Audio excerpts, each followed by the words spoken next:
Тетовецот Жарко Столески веќе неколку години живее и работи во Лондон. Тој за гледачите на КМ телевизија ја пренесува состојбата со COVID-19 во Велика Британија. Пред се да кажам благодарам на поканата. Поздрав до вас во студиото, поздрав на сите тетовчани, пријатели, роднини во целиот град. Состојбата во Лондон, конкретно во Велика Британија, од самиот почеток има преземено доста мерки во справување со COVID-19 и кризата што со пандемијата што го зафати целиот свет. Велика Британија знаеме дека е втора по смртност во светот.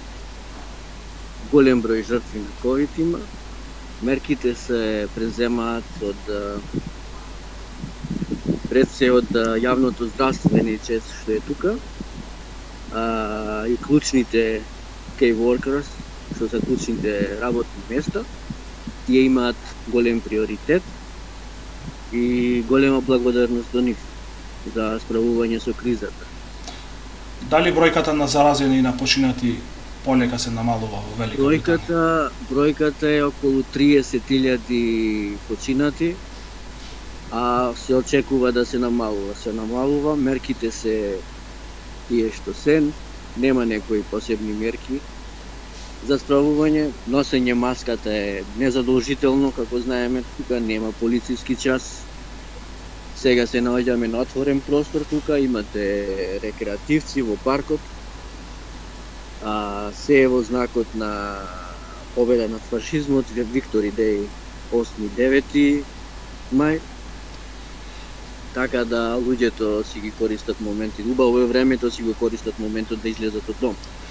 Дали има одредени дејности кои што имаат забрана да работаат во овој период, како еве кај нас што се рестораните, кафиќите, спортските обложувалници, казината? Дали има некои такви рестрикции во Велика Британија?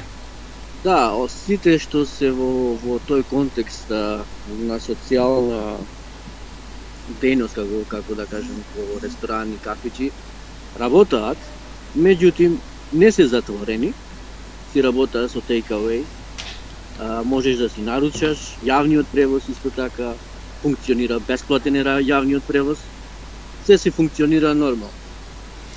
Сега што е со...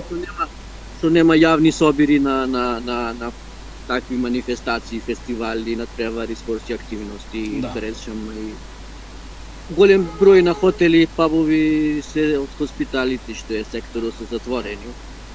Реков само кофи шопови се од take away си работаат. Во Велика Британија од коронавирусот до сега починаа околу 31.000 луѓе.